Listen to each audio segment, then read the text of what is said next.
बातमीपत्रात आता पाहूयात गल्लीपासून ते दिल्लीपर्यंतच्या ताज्या घडामोडींचा धावता आढावा. ज्ञानवापी व्यासांच्या तळघरात पूजा चालू राहील. मुस्लिम पक्षाच्या याचिकेवर अलाहाबाद उच्च न्यायालयानं पूजेवर बंदी घालण्याचा कोणताही आदेश दिलेला नाही. याशिवाय कायदा आणि सुव्यवस्था राखण्याचे आदेशही न्यायालयानं महाधिवक्ता यांना दिले आहेत. आता या प्रकरणी पुढील सुनावणी 6 फेब्रुवारीला होणार आहे. तत्पूर्वी गुरुवारी सर्वोच्च न्यायालयानं व्यास तळघरातील पूजा थांबवण्यासंबंधीच्या याचिकेवर तातडीनं सुनावणी घेण्यास नकार दिला होता. सर्वोच्च न्यायालयानं मुस्लिम पक्षाला प्रथम उच्च न्यायालयात जाण्याची सूचना केली होती. याआधी उच्च न्यायालयात दोन्ही बाजूंनी युक्तिवाद झाला. यानंतर न्यायाधीशांच्या खंडपीठानं एजीकडून वाराणसीतील परिस्थितीची माहिती घेतली. त्याचवेळी मुस्लिम बाजूनं न्यायालयाला सांगितलं की वाराणसी न्यायालयानं 7 दिवसांच्या आत तळघरात पूजा करण्याची व्यवस्था करण्याचे निर्देश दिलेत. मात्र डीएमने अवघ्या 7 तासात पूजा प्रक्रिया सुरू केली. त्यामुळे तिथं अराजकता निर्माण झाली. त्याचवेळी उच्च न्यायालयानं हिंदू पक्षाला विचारलं की आता पूजेसाठी अर्ज सादर करण्याची काय गरज होती. हिंदू पक्षाचे वकील विष्णू जैन म्हणाले की एएसआयच्या सर्वेक्षणात तळघराचा दरवाजा आढळला नाही. न्यायालयानं मुस्लिम पक्षाला विचारलं की तळघराचा दरवाजा कुठे गेला. तत्पूर्वी प्रशासकीय अधिकाऱ्यांनी गुरुवारी रात्री उशिरापर्यंत दोन्ही समाजाच्या बैठका घेतल्या. डीसीपी, एडीसीपी आणि एसीपी यांनी आपापल्या भागात बैठका घेतल्या. याशिवाय सोशल मीडियावरही नजर ठेवण्यात येते. स्थानिक गुप्तचर युनिटही सतर्कतेच्या स्थितीवर आहे. हाय अलर्ट दरम्यान पोलिसांच्या पथकांनी विविध भागात मार्गक्रमण केलं. संशयितांची चौकशी करून त्यांना घरी राहण्याच्या सूचना देण्यात आल्या. अफवांवर लक्ष देऊ नका असे आवाहन अधिकाऱ्यांनी केलंय. शेजारील गाझीपूर, चांदोली जिल्ह्यातूनही फौजपाठा मागवण्यात आलाय. लोकसभा निवडणुकीपूर्वी अभिनेता विजयनं तामिळनाडूमध्ये राजकीय पक्ष सुरू केलाय. त्यांनी पक्षाला तमिलागा वेत्री कझम असं नाव दिलंय. त्याचा अर्थ तामिळनाडू विजय पार्टी असा होतो. अभिनेता विजय 2024 मध्ये विधानसभा निवडणूक लढवणार असल्याचं मानलं जात आहे. मात्र त्यानं लोकसभा निवडणूक लढवण्यास नकार दिलाय. विजय म्हणाला की आम्ही कोणत्याही पक्षाला पाठिंबा देणार नाही. पक्षाच्या बैठकीत आम्ही हा निर्णय घेतलाय. चित्रपटात काम करत राहील, पण राजकारणात येऊन तामिळनाडूच्या जनतेची सेवा करणार असल्याचंही विजयने सांगितलं. विजयचे तामिळनाडूमध्ये प्रचंड चाहते आहेत. त्याचे इंस्टाग्रामवर 10.5 दशलक्ष आणि ट्विटरवर 4.9 दशलक्ष फॉलोअर्स आहेत. तो अनेकदा गरजू लोकांना मदत करताना दिसतो. विजय हा सर्वाधिक मानधन घेणारा तमिळ अभिनेता आहे. तो त्याच्या आगामी थलपती 65 या चित्रपटासाठी 100 कोटी रुपये मानधन घेतोय. फीच्या बाबतीत त्यानं दरबारसाठी 90 कोटी रुपये घेतलेल्या रजनीकांतलाही मागे टाकलाय. विजयचं खरं नाव जोसेफ विजय चंद्रशेखर आहे. तो चाहत्यांमध्ये थलपती म्हणून प्रसिद्ध आहे. विजयचे वडील एस.ए. चंद्रशेखर हे कॉलिवूडचे प्रसिद्ध दिग्दर्शक आहेत. विजयनं त्याच्या वडिलांच्या 15 चित्रपटांमध्ये काम केलंय. त्यापैकी 6 चित्रपटांमध्ये तो बाल कलाकार म्हणून दिसलाय.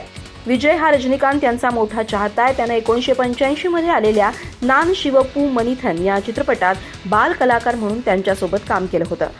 वयाच्या 18व्या वर्षी विजयनं नलया थेरपू या चित्रपटाद्वारे अभिनय क्षेत्रात पदार्पण केलं.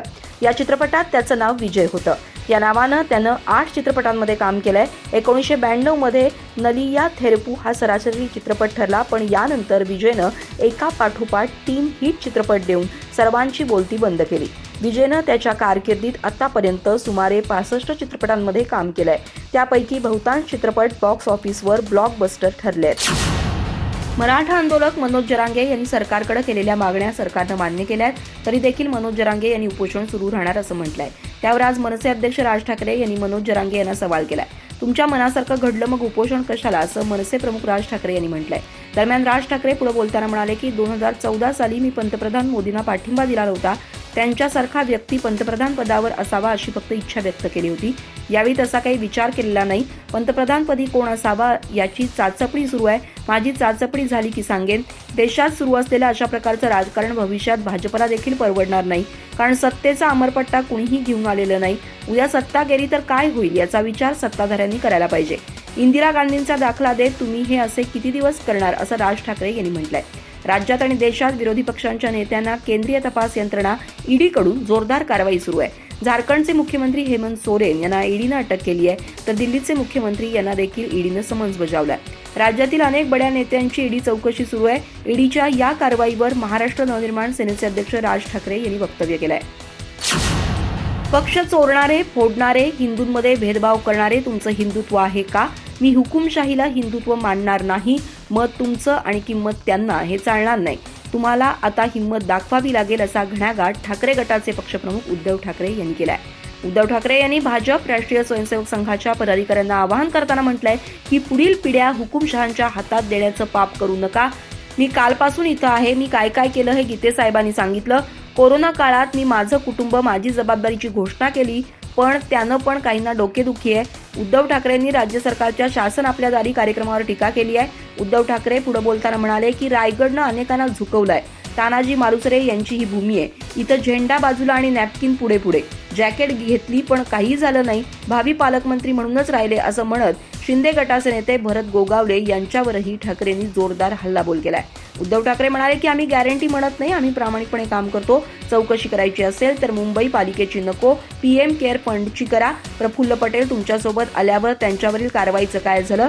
महाराष्ट्रातून दिल्लीला गेलेले नेते मूग नव्हे खोके घेऊन गप्प झालेत. आता आपल्याला सर्व थोतांडांना उत्तर द्यायची आहेत. माझा पक्ष चोरला, आता माझ्या लोकांच्या मागं लागलेत, असा खोचक टोलाही ठाकरेंनी लगावलाय.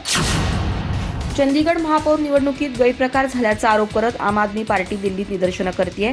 त्यात मुख्यमंत्री अरविंद केजरीवाल आणि पंजाबचे मुख्यमंत्री भगवंत मानही सहभागी झाले होते.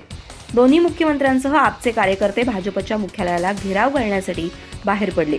निदर्शनापूर्वी केजरीवाल यांनी कार्यकर्त्यांना संबोधित केलं. केजरीवाल म्हणाले, चंदगडचा महापौर आमच्या पक्षाचा आहे की त्यांच्या पक्षाचा आहे याला आम्हाला काही फरक पडत नाही. पक्ष येत राहतात पण देशाशी खेळू नये.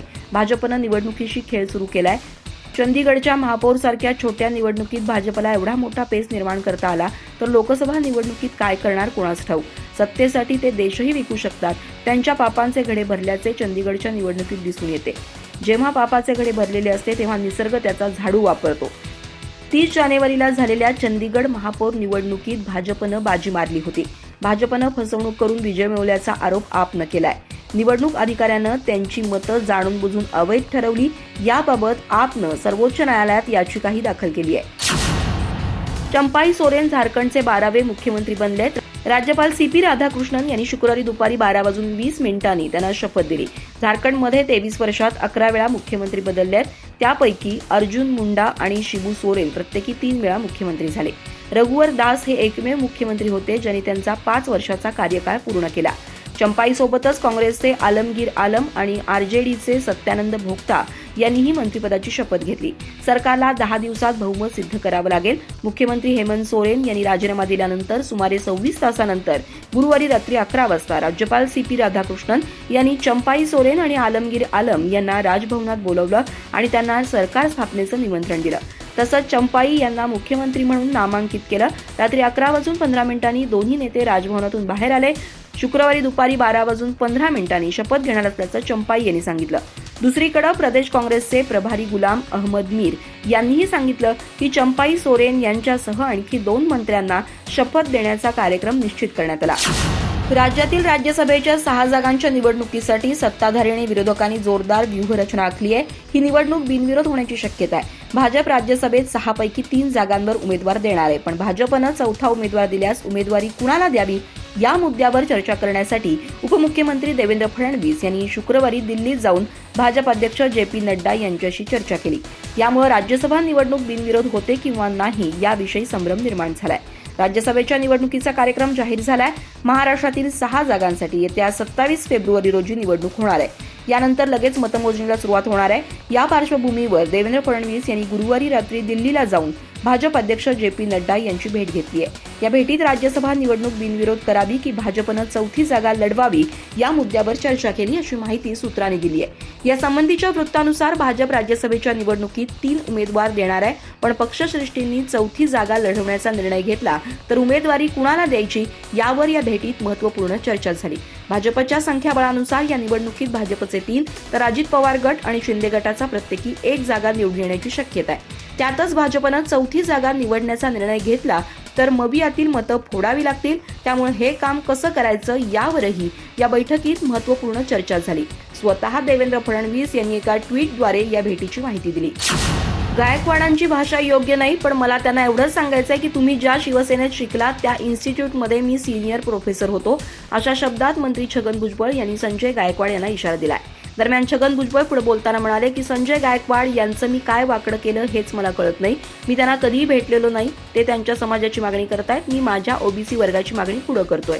यामध्ये त्यांनी वाईट वाटून घेण्याचं काही कारण नाही. कमरेत लाथ घालून मला बाहेर काढण्याची भाषा वापरली असली तरी मंत्रिमंडळातून बाहेर काढण्याचा किंवा ठेवण्याचा अधिकार सर्वस्वी मुख्यमंत्र्यांचा आहे. राहिला प्रश्न कमरेत लाथ घालण्याचा, तर मला असं वाटतं की ते असे करणार नाहीत, कारण त्यांचे नेते स्वर्गीय आनंद दिघे आणि त्यांचे सहकारी आमदार मोदा जोशी यांच्याबरोबर त्यांचा नेता म्हणून मी काम करत होतो. त्यामुळे त्यांनाही कल्पना आहे की अशी लाथ घालणं किंवा अशा प्रकारची भाषा करणं हे योग्य नाही. मनोज जरांगे पाटील 10 फेब्रुवारीपासून पुन्हा उपोषणाला बसणार आहेत. मराठा आंदोलकांवरील गुन्हे सरसकट मागे घ्या अशी त्यांची मागणी आहे. या प्रश्नावर बोलत असताना छगन भुजबळ म्हणाले की जरांगे पाटील उपोषणाला बसण्याआधी सरकारचे GR तयार असतात, त्यामुळे त्यांच्या मागण्या मान्य होऊ शकतात. शिक्षण, शेती, पायाभूत सुविधा उभारण्यावर आणि महिलांच्या प्रश्नावर ते उपोषणाला बसू शकतात असं त्यांनी म्हटलंय.